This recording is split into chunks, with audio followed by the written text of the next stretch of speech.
अस्सलाम वालेकुम, मैं हूं नबील कादिर और आप देख रहे हैं मेरा यूट्यूब चैनल। फ्रेंड्स, सबसे पहले तो माज़रत, मैं बहुत देर बाद वीडियो बना रहा हूं। कुछ मसरूफियात की बाइस मैं वीडियो नहीं बना सका। अब से मैं कोशिश करूंगा कि मैं थोड़ा सा रेगुलर हो जाऊं। अच्छा, आज हम डिस्कस करने जा रहे हैं कि पीएमए का जो पीएमए 148 अनाउंस हुआ है, अभी 17 मई तक इनकी रजिस्ट्रेशन चलनी है ऑनलाइन।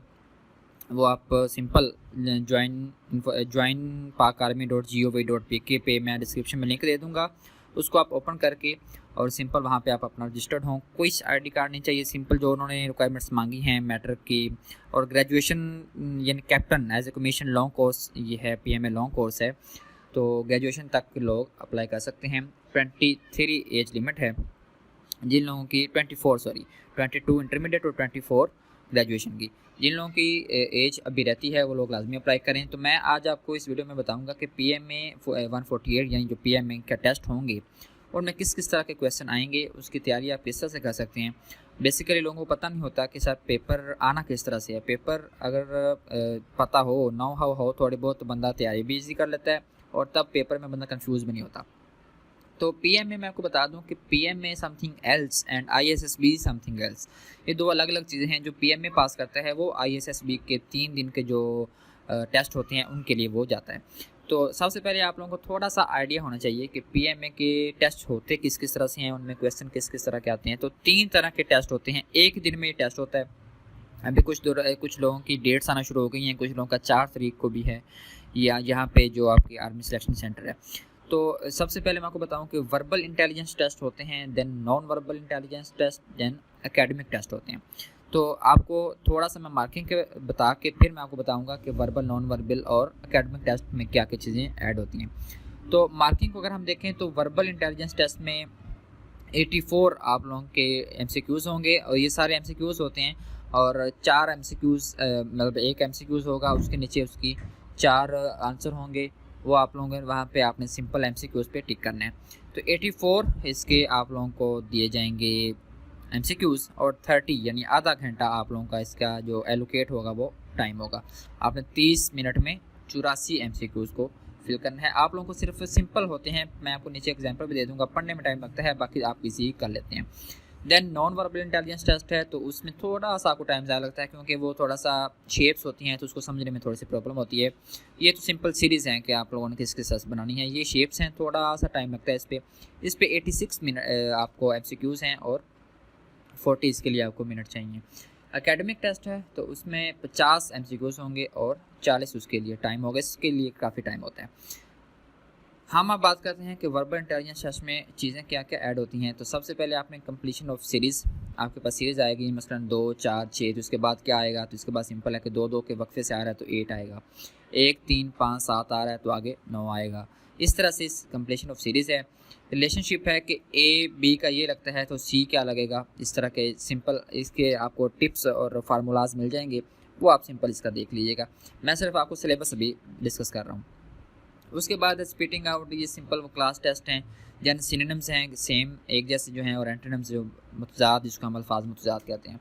ये मैंने 1-2 सीरीज़ यहाँ पे एग्जांपल्स भी आपको दी हैं कि 5, 3 और 15, 6, 3 और 18 और 4, 3 और यहाँ पे क्या आएगा। अब आप थोड़ा सा अगर अपना दिमाग यूज़ करें तो 5 मल्टीप्लाई हो रहा है 3 से और 15 आंसर आ रहा है। देन 6 मल्टीप्लाई हो रहा है 3 से और 18 आंसर आ रहा है। अब आपका लॉजिक ये काम करना चाहिए कि 4 मल्टीप्लाई हो रहा है 3 से और आंसर आना चाहिए 12। तो ये नीचे आपको एमसीक्यूज़ में ऑप्शन भी दिए होंगे, 12 होगा, 15 होगा, 18 होगा, 21 होगा। तो आप लोगों का दिमाग चलना चाहिए, यहाँ पे आपको 3 से मल्टीप्लाई हो रहा है तो यहाँ पे 12 आंसर आ जाएगा। देन है सीरीज़, तो which number logically follows the series. आप देखें 4, 6, 9, 16, 14, 6, कुछ समझ नहीं आ रहा। अब आप क्या करें, एक लें, दूसरा छोड़ दें, तीसरा लें, चौथा छोड़ दें, पांचवा लें, छठा छोड़ दें। मतलब क्या कि 4, 9 और 14 को लें तो इनमें से डिफरेंस 5-5 का है। बाकी अगर दूसरी सीरीज़ को लें 6, 6 और 6, ये तो सिंपल है, 6, 6, 6 की सीरीज़ चल रही है।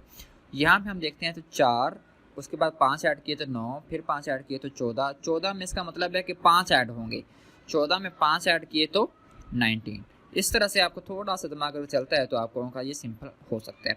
ये था वर्बल। अब हम देखते हैं नॉन वर्बल को। नॉन वर्बल में थोड़ी सी शेप्स होती हैं, इसलिए टाइम थोड़ा सा ज़्यादा दिया जाता है कि लोगों को समझना, पहले शेप एक को देखना सारी को, फिर नीचे MCQs को देखना थोड़ा सा मुश्किल हो जाता है। तो ये भी, लेकिन अगर आपका दिमाग, आपकी प्रैक्टिस है तो ये भी इजीली है। अब देखें ये एक आपको शेप दी हुई है, इसमें इन्होंने 3 हिस्से दिए हुए हैं, एक हिस्सा मिस कर दिया है। तो अब आप अगर थोड़ा सा गौर करें तो ये देखें ये स्क्वायर बन रहा है ये वाला, और इस स्क्वायर के मुताबिक यहाँ पे शक्ल आनी चाहिए, यानी कि एक तो ये कंफर्म कर लें कि ये शेप आनी चाहिए। अब ये शेप किस तरह आ रही है, ये नहीं है, ये आ रही है, ये भी आ रही है, ये भी आ रही है, ये भी आ रही है, लेकिन अगर हम इसको लगाते हैं तो सर्कल, ये जो स्क्वायर बनता है ये स्क्वायर मुकम्मल नहीं होता। अगर हम 2 वाले से इसको यहाँ लगाते हैं, 2 वाली को अगर उठा के यहाँ लगा दें तो ये एक ऐसा स्क्वायर मुकम्मल हो जाता है ये वाला।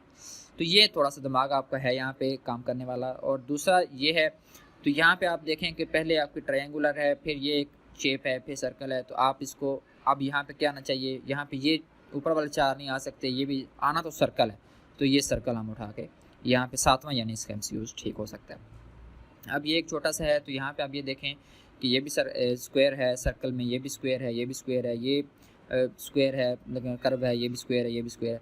अब आप लोग देखें तो यहाँ पे आना तो सर्कल है, नंबर 1 ये चीज़ हमें डिफाइन हो गई, तो आना सर्कल है।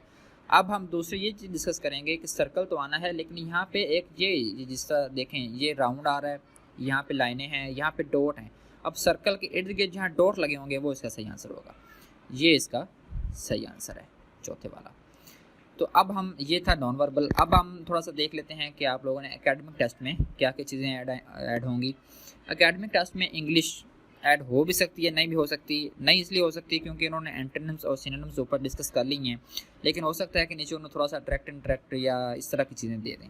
जनरल नॉलेज है आप लोगों को, वही बेसिक जो हम लोग दूसरे टेस्ट देते हैं, उसके लिए आपको जनरल नॉलेज थोड़ा सा प्रिपेयर होना चाहिए। पाकिस्तान स्टडी, शुमाल में कौन सा मुल्क है, जनूब में कौन सा है, थोड़ा सा ग्रेजुएशन लेवल पे आप देखेंगे तो आपको आइडिया हो जाएगा कि ग्रेजुएशन लेवल में जनरल नॉलेज और पाकिस्तान स्टडी किस तरह की होनी चाहिए। करंट अफेयर न्यूज़पेपर देखते रहें कि मुल्क में या दुनिया में अभी लेटेस्ट क्या हो रहा है। बेसिक मैथ है, वो मैथ हो भी सकती है, नहीं भी हो सकती, क्योंकि सीरीज़ ऊपर डिस्कस हो गई है 1, 3, 5, 7 की। और इस्लामिक स्टडीज़ है, तो ये भी आप लोग डिस्कस कर लीजिएगा। अब थोड़ा सा मैं आपको मज़ीद बताऊं तो इसमें ये बताना ये चाह रहा हूँ कि कुछ के बाज़ औक़ात एकेडमिक टेस्ट में 50 MCQs नहीं होते, 40 MCQs होते हैं और 30 मिनट होते हैं। बाज़ औक़ात 50 मिनट भी होते हैं, बाज़ औक़ात 60 मिनट भी होते हैं। तो ये थोड़ा सा कंफ्यूज ना होइएगा। बाकी आप लोग अपनी प्रैक्टिस जारी रखें। अब मुख्तलिफ बुक्स हैं, डोगर की बुक है, HSM की है, भट्टी की है, इल्मी की है, तो वो मुख्तलिफ किताबें ले लें, वहाँ पे आप भरपूर तरीके से प्रैक्टिस करें। प्रैक्टिस करने के बाद अब मैं थोड़ा सा आपको बताऊँ कि ISSB में किस किस तरह के टेस्ट होंगे और वो कब कब आता है। ISSB फरवरी मार्च में आता है, और इसके बाद अक्टूबर नवंबर में एक दफ़ा, साल में 2 दफ़ा ये आप लोगों को साल में 2 दफ़ा भर्तियाँ करते हैं। तो अब थोड़ा सा उसमें किस उसमें 36 या 37 के करीब आप लोग के इंटरव्यूज़ टेस्ट होते हैं। 3 दिन आप लोगों को वो बुलाते हैं सेंटर में। जो वर्बल पास करेगा उसको वो आगे कंप्यूटर में ऑनलाइन आपका पेपर होगा, एलोकेट किया होगा उन्होंने टाइम। अगर आप एक टाइम पास कर लेते हैं, फॉर एग्जांपल एक आपने MCQ टिक कर दिया, तो उसके बाद अगला आ जाएगा, उसके बाद अगला आ जाएगा, इस तरह से चलेगा। जो वर्बल पास करेगा वही नॉन वर्बल में बैठेगा, जो नॉन वर्बल पास करेगा वो आगे एकेडमिक में जाएगा, जो एकेडमिक में पास कर लेगा वो फिर ISSB उसको रिकमेंड करेगी अपने लिए, वो फिर उसमें मज़ीद चला जाएगा।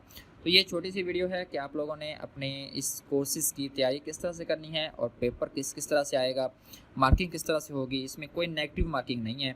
बाकी फिर भी आपसे कुछ मज़ीद जो आप क्वेश्चंस आपके माइंड में रह जाएँ वो मुझे आप कमेंट में लिख के दे दीजिएगा, वो मैं क्वेश्चन आंसर की एक अलग से वीडियो आपको बना के मज़ीद डिटेल में बता दूँगा। चैनल को सब्सक्राइब करें, बेल आइकन को लाजमी क्लिक करें ताकि इस तरह की इन्फॉर्मेटिव वीडियोज़ आपको मिल सकें। शुक्रिया।